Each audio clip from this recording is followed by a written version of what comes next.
end zone there, a couple series back to back. It had 24 plays, I think, in the first half, and so that was big. And then we were able to keep control, stay in control from there. What does it mean for your offense when Melvin's able to run like that? It's awesome, and I think you've seen it all year. He's ran well all year. He hadn't had the 130-yard day or whatever it was like he had today, so that was huge. Austin ran well too. The guys up front are blocking.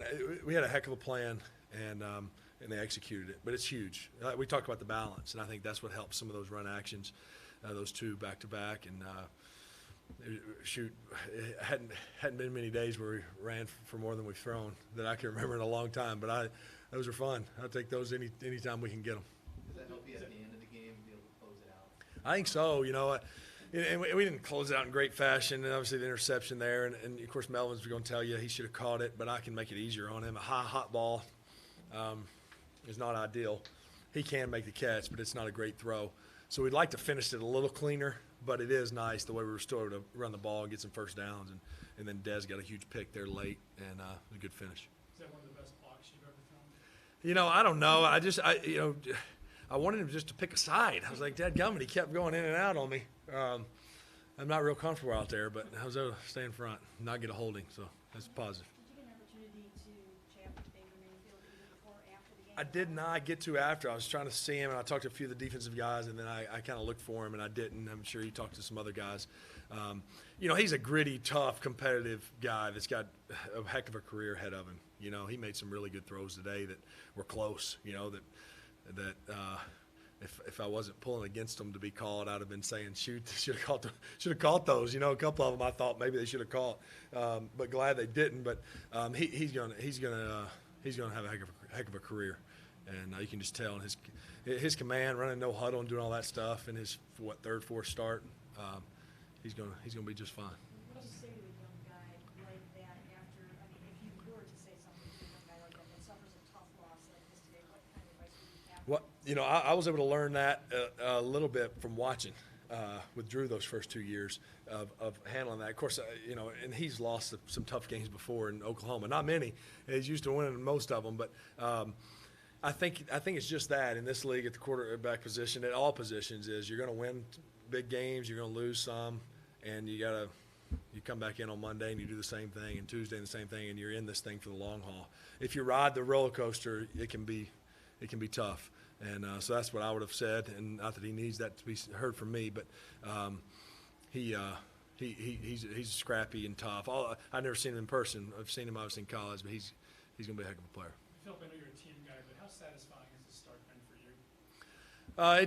It's been good. I felt like last year we finished strong, and I was playing pretty good, and so to kind of pick that up this year has been positive.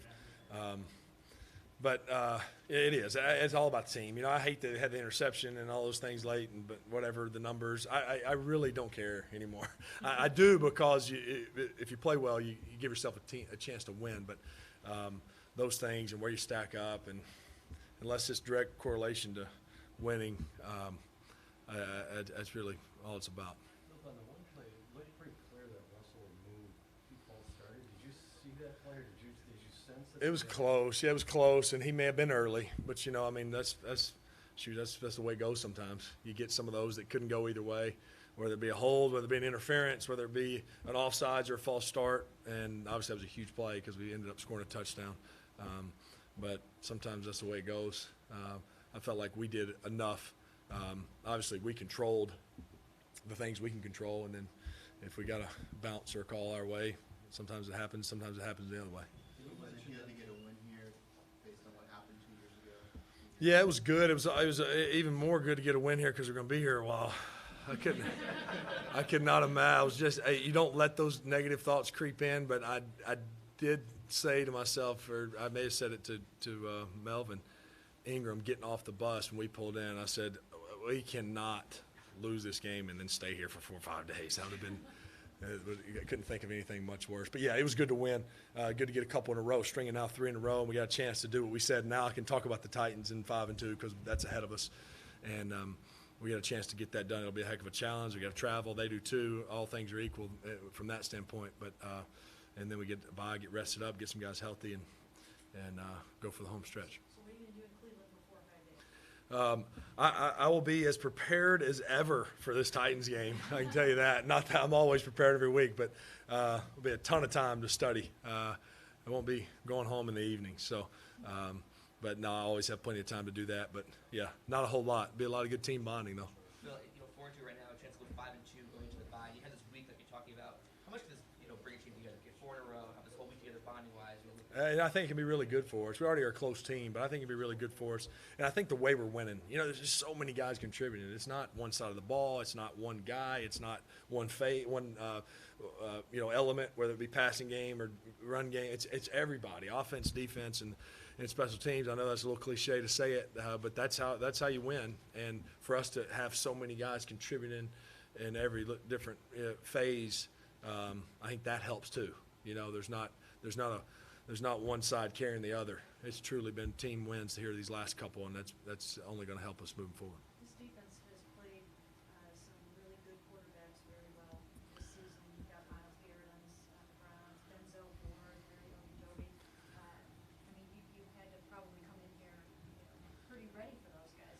Yeah, I knew it was going to be a heck of a challenge. I mean, and truth is, other than those 2 big plays, I mean, you're looking at, you're looking at 9 of 18 for 90 yards. It wasn't like we threw the ball up and down the field. Granted, we didn't have to because the way the running game was going and the way the score was, but it wasn't by any means easy out there. It never is. And we did, to your point, we did know coming in it was going to be a heck of a challenge, seeing what they did against New Orleans, Pittsburgh. Only game where the points got away from them was in Oakland, and that was some big plays, and obviously they played 70 minutes. But it's a good defense, and this team will be scrappy the whole way. I'm sure in this AFC North, and the weather and all the elements, they'll hang in there and be scrappy the whole way through. Thank you.